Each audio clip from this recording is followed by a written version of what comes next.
الحمد لله نحمده ونستعينه ونستغفره ونؤمن به ونتوكل عليه ونعوذ بالله من شرور أنفسنا ومن سيئات أعمالنا من يهده الله فلا مضل له ومن يضلل فلا هادي له ونشهد أن لا إله إلا الله وحده لا شريك له ونشهد أن سيدنا وحبيبنا ونبينا وشفينا ومولانا محمدا عبده ورسوله الذي أرسله بالحق بشيرا ونذيرا وداعيا إلى الله بإذنه وسراجا منيرا أما بعد فأعوذ بالله من الشيطان الرجيم بسم الله الرحمن الرحيم فلما بلغ معه السعي قال يا بني إني أرى في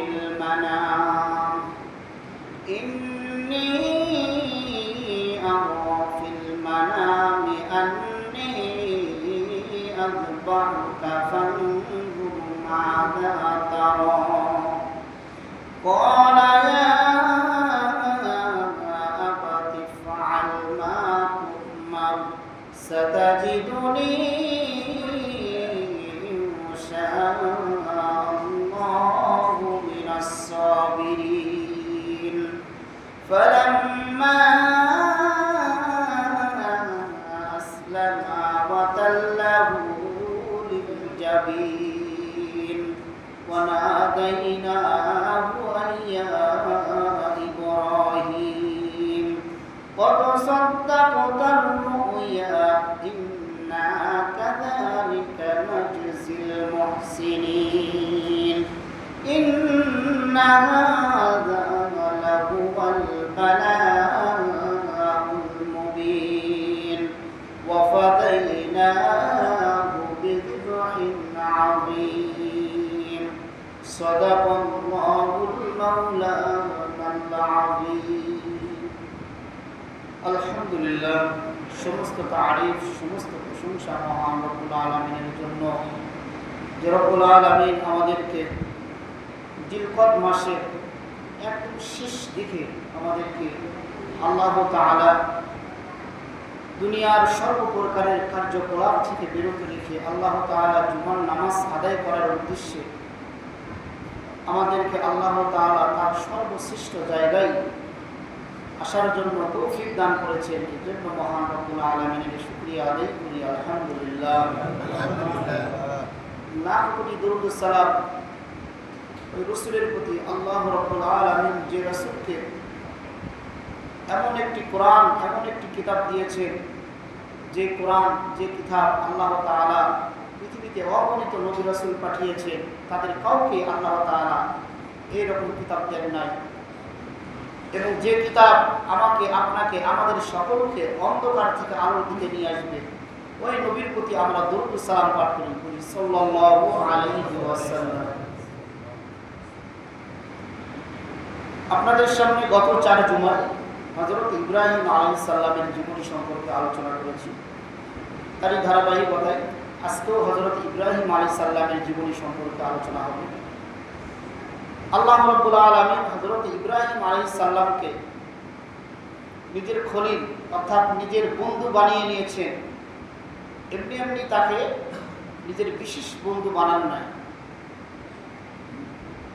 আল্লাহ রাব্বুল আলামিন তাকে যোগ্য ব্যক্তি মনে করেছেন এবং তাকে ধাপে ধাপে আল্লাহ তাআলা এমন কঠিন থেকে কঠিন পরীক্ষা করেছেন।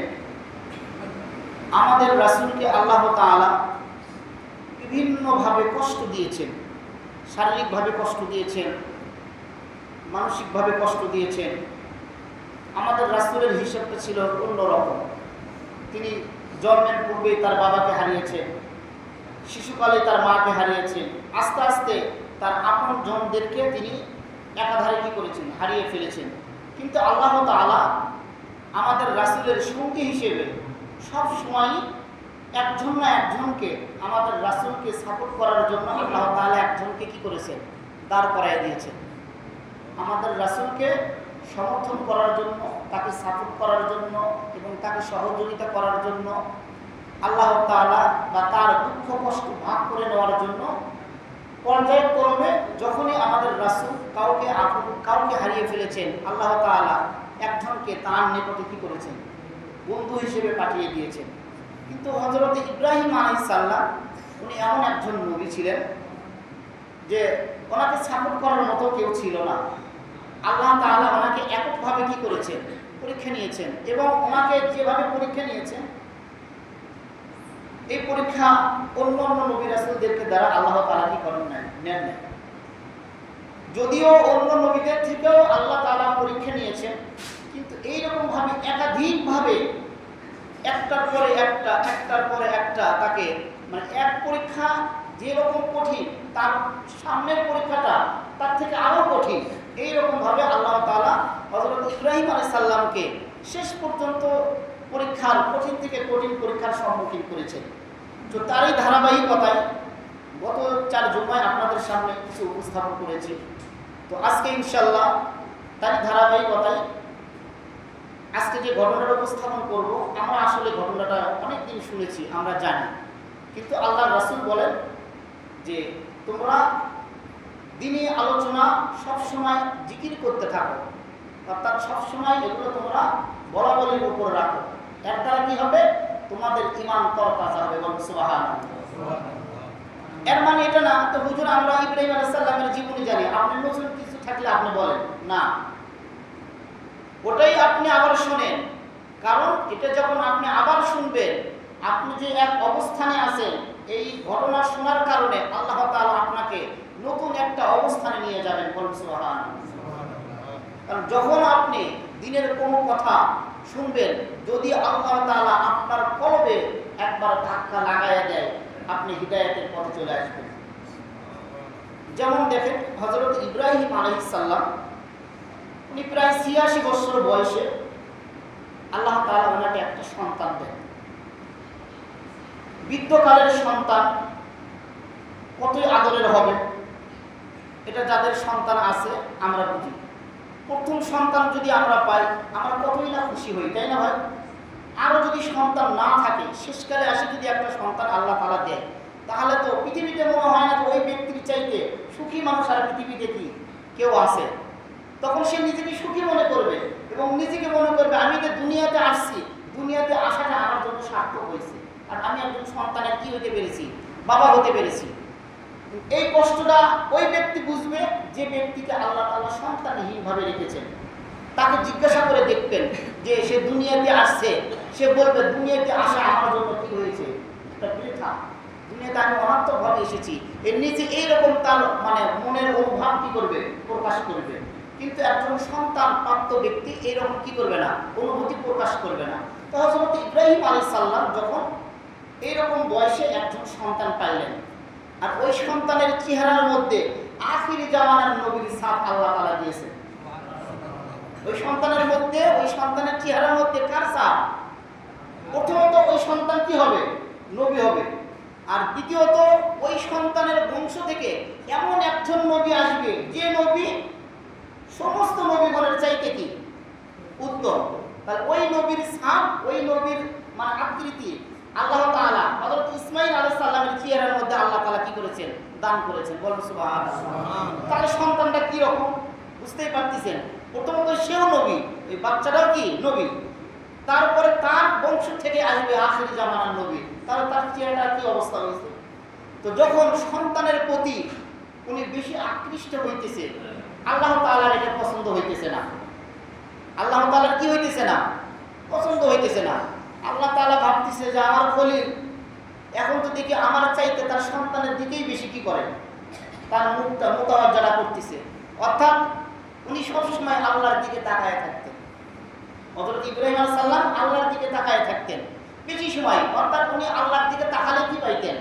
শান্তি পাইতেন। আর আল্লাহ তাআলার এই জিনিসটা কি ছিল? পছন্দ ছিল। কিন্তু উনি যখন সন্তানের কাছে যায় তখন উনি মানে আল্লাহকে বলেন না, বাকি উনি সন্তানের মায়ায় অন্যদিকে আর তাকানোর কি থাকে না, সুযোগ থাকে না। এত সুন্দর একটা সন্তান আল্লাহ তাআলা তাকে দিয়েছেন, তারা মনটা চাই সন্তানকে কি করবে? আদর করবে। এইরকম অনুভূতি যখন আমার আল্লাহ তাআলা ইব্রাহিম আলাইহিস সালামের ভিতরে দেখতে পায়, আল্লাহ তাআলা বললেন তুমি তোমার সন্তানকে বনবাসে দিয়ে আসো। যেটা আমরা বাংলায় বুঝি বনবাস, মানে নিজের ঘর বাড়ি সব কিছু ছেড়ে এক জায়গায় দিয়ে আসো, যেখানে মানব নাই, কোনো সাহায্য নাই, এইরকম একটা জায়গায় তুমি তাকে রেখে চলে আসো। হযরত ইব্রাহিম আলাইহিস সালাম তার স্ত্রী এবং তার সন্তানকে নিয়ে চলে আসলেন মক্কাতে। ওনাদেরকে এমন একটা জায়গায় নামায় দিলেন আরোহী থেকে, যে জায়গাটা কোনো মানুষ ছিল না, একটা উঁচু টিলার ওপরে, যে জায়গাটাই হচ্ছে কাবা ঘরের একটা অংশ। হযরত নূহ আলাইহিস সালামের প্লাবনে সব কিছু কি হয়ে গিয়েছিল? ধ্বংস হয়ে গিয়েছিল। কিন্তু আল্লাহ তাআলা নিশানা স্বরূপ একটু চিহ্ন রেখেছিলেন। ওই জায়গাতেই তারা চলে আসে। আসার পর তাদেরকে রেখে চলে গেলেন। হযরতে হাজরা আলাইহিস সালাম হযরত ইসমাঈল আলাইহিস সালামকে ওই যে আল্লাহ তাআলা তার পায়ের বদৌলতে ওখানে পানির ব্যবস্থা করে দিলেন, যে পানিটা সারা পৃথিবীতে এখন কি হইতেছে?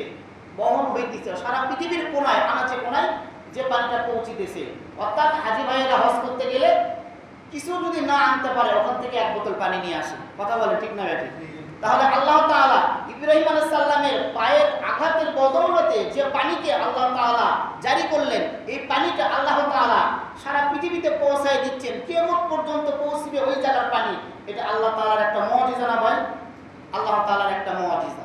তো হযরতে ইসমাঈল আলাইহিস সালাম সেখানে তার মার সাথে বড় হচ্ছেন এবং আশপাশের লোকজন যখন দেখলেন, আগেকার জামানায় যেখানে পানির ব্যবস্থা থাকতো সেখানেই মানুষ কি করতো? বসতি কাটত, সেখানে তাবু ফেলতো, সেখানেই তারা থাকার চেষ্টা করত। তো যখন দেখলেন তাদের কাছে পানি এবং পানিটা সুস্বাদু এবং সেখানে কিছু গাছ হইতেছে, ওই যে হযরত ইসমাঈল আলাইহিস সালাম যে খেজুর খেয়েছিলেন তার মা ছোটবেলায়, ওই খেজুরটা বিচিতে ওখানে ফেলেছিলেন। প্রত্যেকটা খেজুরের বিচি থেকে সেখানে আল্লাহ তাআলা গাছ উৎপন্ন করেন এবং সেখান থেকে খেজুর তারা খান। ওই খেজুর তারা বিক্রি করতেন, করার পরে আস্তে আস্তে এক পর্যায়ে তারাও এক পর্যায়ে ধনী হয়ে যায়। বলুন সুবহানাল্লাহ। এবং এক পর্যায়ে ওই পানি বন্টনের দায়িত্ব মা হাজেরার দায়িত্ব ছিল। ওই পানি যে বন্টন করবে, পানি বন্টনের দায়িত্ব কার ছিল? মা হাজেরার দায়িত্ব ছিল। উনি যাদেরকে যেভাবে পানি দিতেন তারা সেভাবেই পানি দিতেন। এটাও আল্লাহ তাআলার একটা কুদরতি, কারণ তাদেরকে তো চলতে হবে, তাদেরকে চলতে হবে। তো যাক, হযরতে ইব্রাহিম আলাইহিস সালাম বেশ কিছুদিন পর পর এসে সন্তান এবং স্ত্রীকে দেখে চলে যাইতেন। তিনি ওখানে থাকতেন না, তিনি চলে যাইতেন হযরতে সারা আলাইহিস সালামের কাছে। আল্লাহ তাআলা হযরতে সারা আলাইহিস সালামের গর্ভের পরে আরেকটি সন্তান দেন, উনি হচ্ছে হযরতে ইসহাক আলাইহিস সালাম। তো ইহুদিরা দাবি করে ইসহাক আলাইহিস সালামকে জবাই করার জন্য হযরত ইব্রাহিম আলাইহিস সালাম নিয়ে গিয়েছিলেন। কিন্তু কোরআন হাদিস সব জায়গায় মানে দলিল প্রমাণিত আছে যে হযরত ইসমাঈল আলাইহিস সালামকে কি করা হয়? জবাইয়ের ওখানে নিয়ে যাওয়া হয় এবং আল্লাহ তাআলা হযরত ইসমাঈল আলাইহিস সালামকে মাধ্যমে এই ঘটনাটা সংঘটিত ঘটিয়েছেন। তো যখন হযরত ইসমাঈল আলাইহিস সালামের বয়স 13 বছর হয়, হযরতে ইব্রাহিম আলাইহিস সালাম আসতেছেন। অনেকে বলেন যে না, উনি ওখানে থাকা অবস্থায় স্বপ্ন দেখেছেন, আবার অনেকে বলেছেন না, উনি সন্তানের সাথে দেখা করতে আসতেছেন। পথের মধ্যে বিশ্রাম অবস্থায় উনি যখন স্বপ্ন দেখেন যে উনি ওনার সন্তানকে হযরত ইসমাঈল সালামকে জবাই করতেছেন, উনি 3 দিন একই স্বপ্ন দেখেন। হযরত ইব্রাহিম আলাইহিস সালাম স্বপ্ন দেখার পরে উনি কিন্তু এইরকম ব্যাখ্যা করতে পারতেন যে যেহেতু আমি আমার সন্তানকে স্বপ্ন দেখতেছি জবাই করার, হয়তো অন্য কাউকে কি করতে হবে? জবাই করতে হবে। মানে নিজের দেখলে নাকি অন্যরা হয়। আমাদের বাংলাদেশে কিন্তু এইরকম ব্যাখ্যা করে, যদি বলে যে আমি আজকে মারা গেছি, তখন একজনকে যদি বলা হয়, এ বলবে কি, তাহলে মনে হয় তোমার নিজের মধ্যে কেউ কি করবে, মারা যাবে। একজন ব্যাখ্যা করে দিয়ে দিল, আছে না ভাই এরকম? ব্যাখ্যা একটা করে দিবে, লাগে লাগুক, লাগে লাগুক, ব্যাখ্যা একটা করে দিবে। তো আসলে এইরকম বলা ঠিক না। তো হযরতে ইব্রাহিম আলাইহিস সালাম উনি কোনো দ্বিধা করলেন না, উনি সরাসরি চলে আসলেন। উনি বুঝতে পারলেন যে হয়তো আমি আমার সন্তানের দিকে আমার মহব্বতটা বেশি দিচ্ছি, আল্লাহ তাআলার দিকে আমি আমার নজর দৃষ্টি কমায় ফেলছি, এই জন্য আল্লাহ তাআলা আমাকে আবার পরীক্ষার সম্মুখীন করতেছেন। এই জন্য উনি চলে আসলেন। আসার পরে আল্লাহ তাআলা এই কোরআনে কারিমের এই কথাটা হযরত ইব্রাহিম আলাইহিস সালাম তার সন্তানের সামনে উপস্থাপন করলেন। কোরআনের ভাষায় হযরত ইব্রাহিম আলাইহিস সালাম বলতেছেন তার সন্তানকে যে, হে আমার সন্তান, ফালাম্মা বালাগা মাআহুস সা'য়া, যখন হযরত ইসমাঈল আলাইহিস সালাম এমন একটি বয়সে পৌঁছিলেন যে বয়সে সন্তানরা তার বাবার সেবা করতে পারে, অর্থাৎ বাবার কাজের ক্ষেত্রে সহযোগিতা করতে পারে, মাআহুস সা'য়া, অর্থাৎ তার বাবার সাথে কাজকর্মে করার উপযুক্ত বয়স হয়েছে। হযরত ইব্রাহিম আলাইহিস সালাম, হযরত ইসমাঈল আলাইহিস সালাম এরকম একটি বয়সে তার সন্তানকে বললেন, ফালাম্মা বালাগা মাআহুস সা'য়া ক্বালা ইয়া বুনাইয়া, এ আমার সন্তান, ইন্নী আরা ফিল মানামি আন্নী আযবাহুকা, আমি আজকে স্বপ্ন দেখেছি আমি তোমাকে জবাই করতেছি। ইন্নী আরা ফিল মানামি আন্নী আযবাহুকা ফানজুর মাযা তারা, আমি তোমাকে সিদ্ধান্ত দিলাম, তোমাকে আমি সময় দিলাম, এই সময়ের মধ্যে তুমি চিন্তা করো, তুমি চিন্তা করে নাও তুমি এখন কি করবা, তোমার রায় কি। আমি স্বপ্ন দেখেছি আমি তোমাকে জবাই করতেছি। হযরত ইসমাঈল আলাইহিস সালাম উনিও তো নবী, একজন নবী আরেকজন নবীকে চিনতে পারে, এটা শৈশবকাল থেকে। হযরত ইসমাঈল আলাইহিস সালাম উনিও ওনার বাবার আগের ঘটনাগুলি উনি শুনেছেন তার মার কাছ থেকে। হযরত ইসমাঈল আলাইহিস সালাম ফানজুর মাযা তারা, এই শব্দের ব্যাখ্যা হিসেবে হযরত ইসমাঈল আলাইহিস সালাম বললেন, যে আমার পিতা, আমার চিন্তার কোনো সুযোগ নাই, আমার চিন্তা করার কোনো প্রয়োজন নাই, কারণ নবীদের স্বপ্ন কখনো ধোঁকা হইতে পারে না, মিথ্যা হইতে পারে না। নবীদের স্বপ্ন হইতে আল্লাহ তাআলার পক্ষ হইতে ওহী। আল্লাহ তাআলা যেহেতু আপনাকে স্বপ্ন দেখিয়েছেন, এই জন্য আল্লাহ তাআলা ওহীর মাধ্যমে আপনাকে ঘুমের মধ্যে জানিয়ে দিয়েছেন আপনি আপনার আদরের সন্তানকে এখন কুরবানি করেন। এই জন্য কুরবানি করবেন, আমি আল্লাহ দেখব যে হযরত ইব্রাহিম তার খোদাকে বেশি ভালোবাসে না তার সন্তানকে বেশি ভালোবাসে। এই জন্য বাবা, ফানজুর মাযা তারা, আমার চিন্তা করার কোনো সুযোগ নাই, আমার চিন্তা করার কোনো প্রয়োজন নাই, আমাকে সময় দেওয়ার কোনো প্রয়োজন নাই। ক্বালা ইয়া আবাতি ফাআল মা তুমার, হে আমার পিতা, আমার আল্লাহ যেই রকম আপনাকে হুকুম দিয়েছে, যেই রকম ওহীর মাধ্যমে আপনাকে জানিয়ে দিয়েছে, আপনি ওই রকম বাস্তবায়ন করেন। সাতাজিদুনি ইনশাআল্লাহু মিনাস সাবিরিন। বলেন আল্লাহু আকবার। ইসমাঈল আলাইহিস সালাম তার বাবাকে জবাব দিলেন, তার বাবাকে উত্তর দিলেন, হে আমার পিতা, আমার চিন্তার কোনো প্রয়োজন নাই, আপনাকে যেমনটা আল্লাহ তাআলা আদেশ দিয়েছেন আপনি আল্লাহ তাআলার আদেশ ওই রকম ভাবে পালন করেন, নিশ্চয় আপনি আমাকে ধৈর্যকারীর মধ্যে হইতে পাবেন। হযরত ইসমাঈল আলাইহিস সালাম তার পিতাকে উত্তর দিয়ে দিলেন স্বপ্নের ব্যাখ্যা।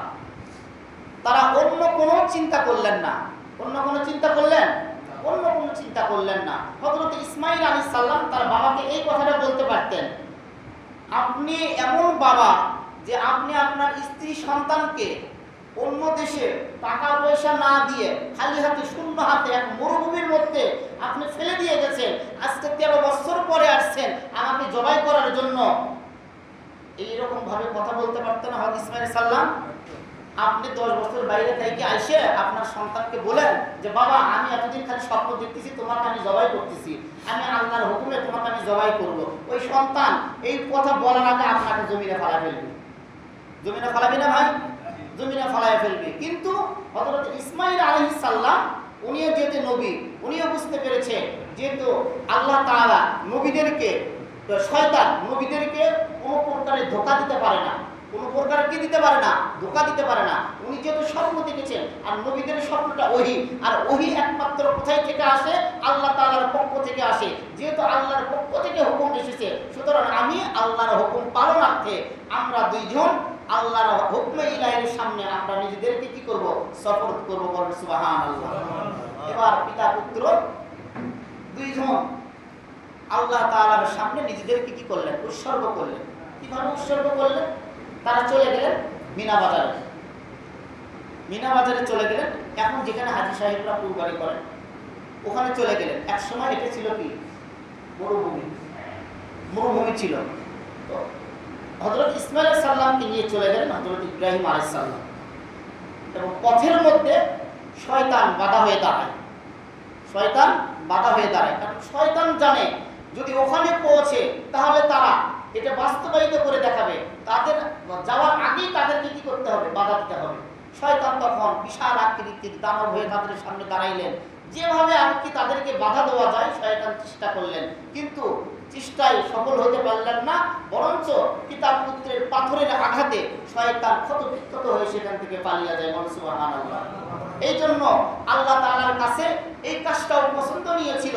এই জন্য হজের রুকুনের মধ্যে আল্লাহ তাআলা এই রুকুনটাও রেখেছেন, যাতে করে কিয়ামত পর্যন্ত ইমানদার মুসলমান ভাই বোন যারা হজ করবে, হজের সময় তারা যেন শয়তানকে ইব্রাহিম এবং ইসমাঈল আলাইহিস সালামের সুন্নতটা তারা জারি রাখে।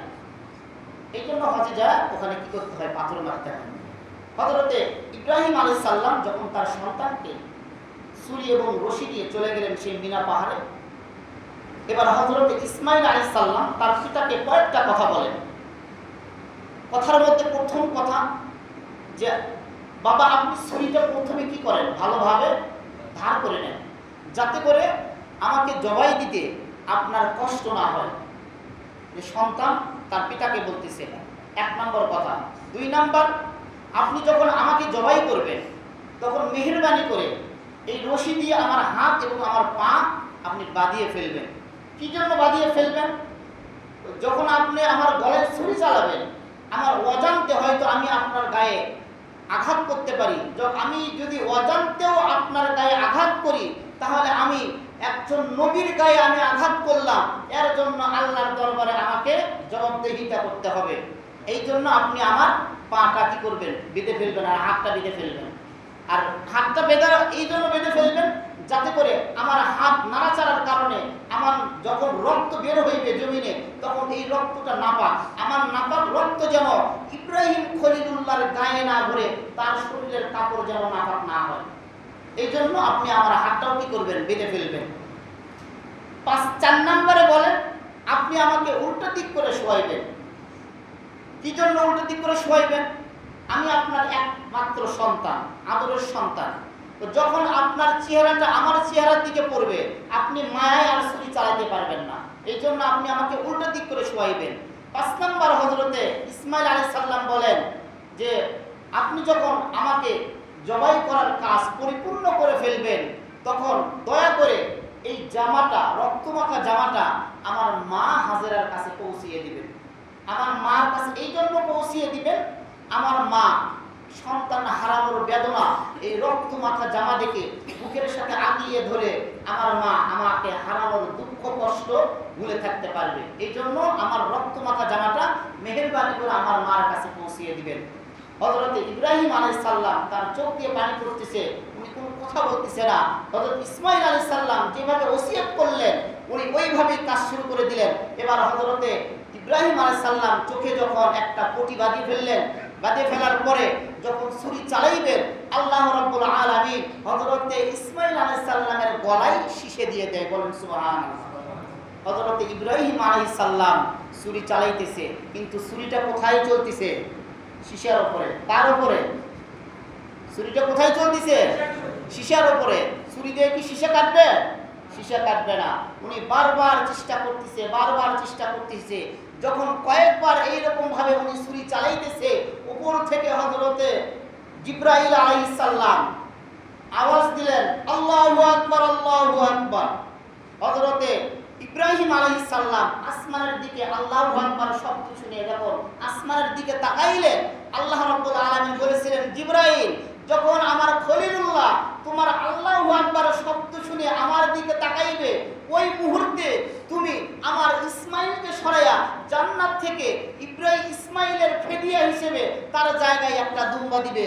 যখন আল্লাহু আকবার বলা শেষে হযরতে ইব্রাহিম আলাইহিস সালাম যখন আবার ছুরি চালাইবে, তখন তার ছুরিটা দুম্বার উপর পড়বে এবং দুম্বাটা যখন কেটে চলে যাইবে, ইব্রাহিম তখন মনে করবে যে আমি ইসমাইলকে জবাই করতে পেরেছি।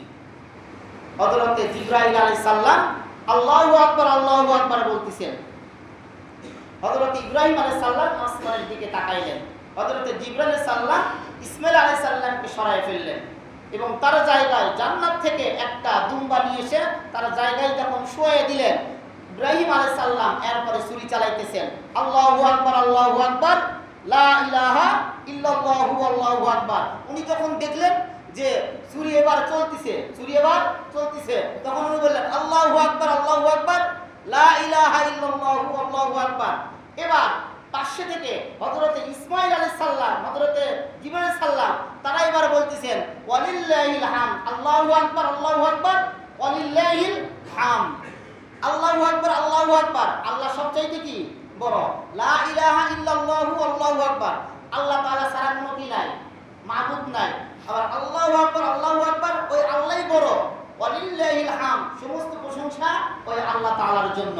তিনজনে যখন এই শব্দগুলো উচ্চারণ করলেন, আল্লাহ রাব্বুল আলামিন হযরতে ইসমাইল আলাইহিস সালামের ফিদিয়া হিসেবে ওই জায়গায় দুম্বা কুরবানি হয়ে গেলেন। হযরতে ইব্রাহিম আলাইহিস সালাম যখন তার চোখ থেকে পটিটা সরাইলেন, তাকায় দেখে দুম্বা কুরবানি হয়ে গিয়েছে। ইসমাইল আলাইহিস সালাম জিবরাইল সাল্লামের সাথে পাশে দাঁড়ায় রয়েছেন। বল সুবহানাল্লাহ। দেখেন হযরতে ইব্রাহিম আলাইহিস সালাম যখন তার সন্তানের গলায় ছুরি চালাইতেছেন, ওইদিকে আল্লাহ রাব্বুল আলামিন কি বলতেছেন? আল্লাহ রাব্বুল আলামিন তখন হযরতে ইব্রাহিম আলাইহিস সালামকে ডাক দিলেন, ওয়ানাদাইনাহু আইয়া ইব্রাহিম। আল্লাহ রাব্বুল আলামিন হযরতে ইব্রাহিম আলাইহিস সালামকে ডাক দিলেন, হে ইব্রাহিম, কদ সাদ্দাকতার রুইয়া ইন্না কাযালিকা নাজজিল মুহসিনিন। তুমি স্বপ্নকে বাস্তবায়িত করে দেখিয়েছো, আমি আল্লাহ নেকি করনেওয়ালাদেরকে উত্তম প্রতিদান দিয়ে থাকি। বলুন সুবহানাল্লাহ। ইন্না কাযালিকা নাজজিল মুহসিনিন ইন্না হাযা লাহুয়াল বালাউল মুবিন।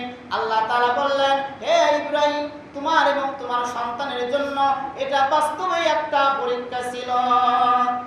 কদ সাদ্দাকতার রুইয়া ইন্না কাযালিকা নাজজিল মুহসিনিন ইন্না হাযা লাহুয়াল বালাউল মুবিন ওয়া ফাদাইনাহু বিযিবহিন আযীম।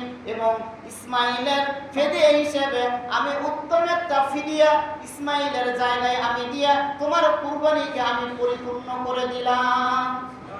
হযরতে ইসমাইল আলাইহিস সালামের পরিবর্তে আল্লাহ তাআলা একটা সম্মানিত ফিদিয়া ইসমাইল সাল্লামের পরিবর্তে দিয়ে ইব্রাহিম আলাইহিস সালামের কুরবানিকে পরিপূর্ণ করে দিলেন। ওইদিকে আল্লাহ তাআলা ইব্রাহিম আলাইহিস সালামকে সুসংবাদ দিলেন যে তুমি তোমার স্বপ্নকে বাস্তবায়িত করে দেখাইছো এবং তুমি প্রমাণ করেছো তুমিই একমাত্র আল্লাহর খলিল, তুমিই একমাত্র আল্লাহ তাআলার খলিল। তুমি বাস্তবায়ন করে দেখিয়েছো যে তোমার সন্তানের চাইতেও তোমার আল্লাহই তোমার কাছে প্রাধান্য।